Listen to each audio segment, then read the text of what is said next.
بولتے بولتے کہہ رہے ہیں بخاری شریف پہ کمی، ہوش میں بولو، سوچنے کی ضرورت ہے۔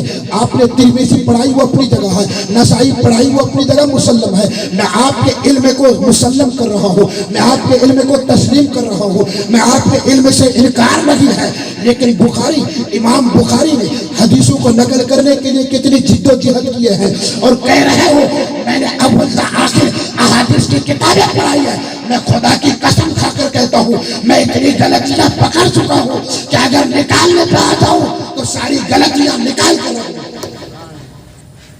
لیکن میں ان میں سے نہیں ہوں کہ من قال انا عالم فهو جاہل، بلکہ میں ان میں سے ہوں کہ میں کچھ نہیں جانتا، اگر کچھ تھوڑا جانتا بھی ہوں تو یہ خواجہ اجمیری کا صدقہ ہے، یہ بغداد معلیٰ غوث اعظم کا صدقہ ہے، یہ جو زیر زمین آرام فرما بزرگان دین ہمارے پروج ہیں ان کا صدقہ ہے، ان علماء کرام کے نالین کا صدقہ ہے، ان علماء کرام کی دعاؤں کی برکت ہے۔ میرے اور آپ کو اور تمام علماء کو یہی سوچ رکھنی چاہیے، ورنہ پھر ہوش میں جوش میں جو ہے ہوش کو بیٹھیں گے۔ تو میں بتا یہ رہا تھا کہ سیدی سرکار اعلیٰ حضرت کی جو نظر پڑی اپنے والد محترم احسن الویاء لی آداب الدعا پہ کہ 23 مقامات ہیں جہاں دعائیں قبول ہوتی ہیں، 23 مقامات، تو سیدی سرکار اعلیٰ حضرت نے 21 چیزوں کا اس میں اضافہ کیا۔ علماء کرام کی توجہ، کتنی چیزوں کا؟ 21 چیزوں کا۔ میں بتا رہا تھا علم رضا کا کوئی جواب نہیں ہے، تیمم پہ قلم اٹھائے تو تیمم کی باریکیوں کو اجاگر کر دے۔ جیال مسلمانوں سوچو، جس امام اور مسلک اعلیٰ حضرت کا ہم نعرہ لگاتے ہیں نا، وہ کوئی مکتب اور مدرسے کا نام نہیں ہے، وہ آیت من آیت اللہ ہے، معجزات من معجزات رسول اللہ ہے۔